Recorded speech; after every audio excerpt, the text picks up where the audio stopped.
നമസ്കാരം. കോഴിക്കോട് റീൽസ് എടുക്കുന്നതിനിടെ അപകടത്തിൽ യുവാവ് മരിക്കാനിടയായ സംഭവത്തിൽ ഞെട്ടിക്കുന്ന വെളിപ്പെടുത്തലുമായി നാട്ടുകാർ. ഇന്നലെയായിരുന്നു ആൽവിന്റെ മരണത്തിനിടയാക്കിയ സംഭവം നടന്നത്.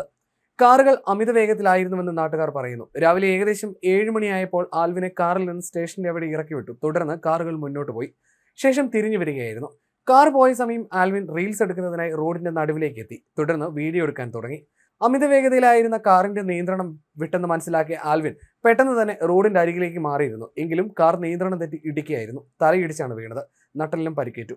കാറുകളിൽ ഉണ്ടായിരുന്നവർ ഉടൻ ആൽവിനെ എടുത്ത് കാറിൽ കയറ്റി കൊണ്ടുപോയി. സമീപത്തുള്ളവർ ഓടിയെത്തിയപ്പോൾ പ്രശ്നമില്ല, സഹോദരൻ കാറിലുണ്ട്, നിങ്ങളാരും വരണ്ട എന്ന് പറഞ്ഞതായും നാട്ടുകാർ പറഞ്ഞു. ഈ ഭാഗത്ത് ഇത്തരത്തിൽ വാഹനങ്ങൾ അപകടകരമായി ഓടിച്ച് റീൽസ് എടുക്കുന്നത് സ്ഥിരമാണെന്ന് നാട്ടുകാർ പറഞ്ഞു. അതിരാവിലെ ബൈക്ക്, കാറ്, ജീപ്പ് തുടങ്ങിയ വാഹനങ്ങളുമായി എത്തി റീൽസ് നിർമ്മിക്കുകയാണ്. വാഹനങ്ങൾ അതിവേഗത്തിലും കാതടപ്പിക്കുന്ന ശബ്ദത്തിലും മറ്റും ഓടിച്ചാണ് റീൽസ് എടുക്കുന്നത്. അതിനിടയിൽ ആളുകൾ നടന്നു പോകുന്നതും മറ്റു വാഹനങ്ങൾ പോകുന്നതും ഒന്നും ശ്രദ്ധിക്കില്ല. പ്രഭാത സവാരിക്ക് ബീച്ചിലെത്തുന്നവർ ഭയന്നാണ് നടക്കുക. അപകട സമയത്ത് 2 കാറുകളും അടുത്തടുത്തായി ഓടുകയായിരുന്നു. അവ തമ്മിൽ കൂട്ടിയിടിക്കാനുള്ള സാധ്യതയും ഏറെയായിരുന്നു.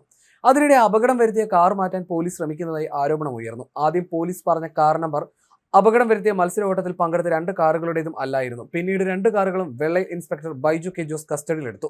2 ഡ്രൈവർമാരെയും കസ്റ്റഡിയിലെടുത്തിട്ടുണ്ട്. ഇന്ന് പോസ്റ്റ്മോർട്ടത്തിന് ശേഷം ആൽവിന്റെ സംസ്കാരം നടക്കും. സാബിത് കല്ലിങ്കൽ എന്നയാളുടേതാണ് കാറുകൾ. ആഡംബര കാറുകളുടെ ഇടപാടാണ് ഇയാൾക്ക്. സ്ഥിരമായി വാഹനങ്ങളുടെ മറ്റും റീൽ എടുക്കുന്ന ആളാണ് സാബിത്. സംഭവത്തിൽ വിശദമായി അന്വേഷണം നടത്തി പ്രതികളെ പിടികൂടുമെന്നാണ് പോലീസ് അറിയിക്കുന്നത്. 2 വാഹനങ്ങളുടെയും ഡ്രൈവർമാർക്കെതിരെ കർശന നടപടി സ്വീകരിക്കാനും MVD തീരുമാനിച്ചു. ഈ ഡ്രൈവർമാരുടെ ലൈസൻസ് സസ്പെൻഡ് ചെയ്യാനാണ് മോട്ടോർ വാഹന വകുപ്പിന്റെ തീരുമാനം. അന്വേഷണത്തിന് ശേഷം വാഹനങ്ങളുടെ RCയും സസ്പെൻഡ് ചെയ്യാൻ ആലോചനയുണ്ടെന്ന് MVD ഉദ്യോഗസ്ഥർ വ്യക്തമാക്കി. ഇന്നലെ രാവിലെയാണ് കോഴിക്കോട് ബീച്ച് റോഡിൽ പ്രൊമോഷൻ വീഡിയോ ചിത്രീകരിക്കുന്നതിനിടെ വാഹനമിടിച്ച് വടകര കടമേരി സ്വദേശി ആൽവിന് ദാരുണാന്ത്യം സംഭവിച്ചത്. വാഹനങ്ങളുടെ ചേസിംഗ് വീഡിയോ ചിത്രീകരിക്കുന്നതിനിടെ കൂട്ടത്തിലുള്ള വാഹനം ഇടിച്ചായിരുന്നു അപകടമുണ്ടായത്. ബീച്ച് റോഡിൽ വെള്ളയിൽ പോലീസ് സ്റ്റേഷന് സമീപത്ത് വെച്ച് രാവിലെ 7:30യോടെയായിരുന്നു അപകടമുണ്ടായത്. ആൽവിൻ മുമ്പ് ജോലി ചെയ്തിരുന്ന 999 ഓട്ടോമോട്ടീവ് എന്ന സ്ഥാപനത്തിന് വേണ്ടി പ്രൊമോഷണൽ വീഡിയോ ചിത്രീകരിക്കുമ്പോഴാണ് അപകടമുണ്ടായത്. 2 ആഡംബര കാറുകൾ ചേസ് ചെയ്ത് വരുന്നതിന്റെ ദൃശ്യങ്ങൾ റോഡിന്റെ നടുവിൽ നിന്ന് ആൽവിൻ പകർത്തുകയായിരുന്നുവെന്നാണ് പോലീസ് പറയുന്നത്. ഇതിനിടെ നിയന്ത്രണം വിട്ട ഒരു കാർ ആൽവിനെ ഇടിച്ചു. കാറിലുണ്ടായിരുന്നവർ ഉടൻ തന്നെ ആൽവിനെ സ്വകാര്യ ആശുപത്രിയിൽ എത്തിച്ചെങ്കിലും ഉച്ചയോടെ മരണം സംഭവിക്കുകയായിരുന്നു. സ്വകാര്യ സ്ഥാപനത്തിന്റെ ഉടമയുടെയും ബന്ധുവിന്റെയും വാഹനമാണ് വീഡിയോ ചിത്രീകരിക്കാനായി ഉപയോഗിച്ചത്. 2 വാഹനങ്ങളും പോലീസ് കസ്റ്റഡിയിലെടുത്തു. സംഭവത്തിൽ മനഃപൂർവ്വമല്ലാത്ത നരഹത്യക്കാണ് പോലീസ് കേസെടുത്തത്. വിദേശത്തായിരുന്ന ആൽവിൻ ആരോഗ്യ പ്രശ്നങ്ങളെ തുടർന്ന് അടുത്തിടെയിലാണ് നാട്ടിലെത്തിയത്. ഇതിനിടയിലാണ് ദാരുണാന്ത്യം.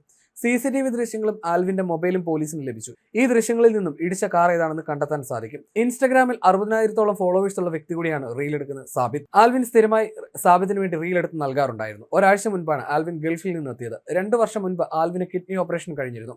കുറച്ച് നാളുകളായി വിദേശത്താണ് ആൽവിൻ ജോലി ചെയ്തു വന്നിരുന്നത്. 6 മാസം കൂടുമ്പോൾ മെഡിക്കൽ ചെക്കപ്പ് നടത്തുന്നതിന്റെ ഭാഗമായിട്ട് നാട്ടിലെത്തിയതായിരുന്നു. ഈ സമയത്താണ് കോഴിക്കോട് വീഡിയോ പ്രൊമോഷൻ ചിത്രീകരണത്തിനെത്തിയതെന്ന് അയൽവാസി പറഞ്ഞു.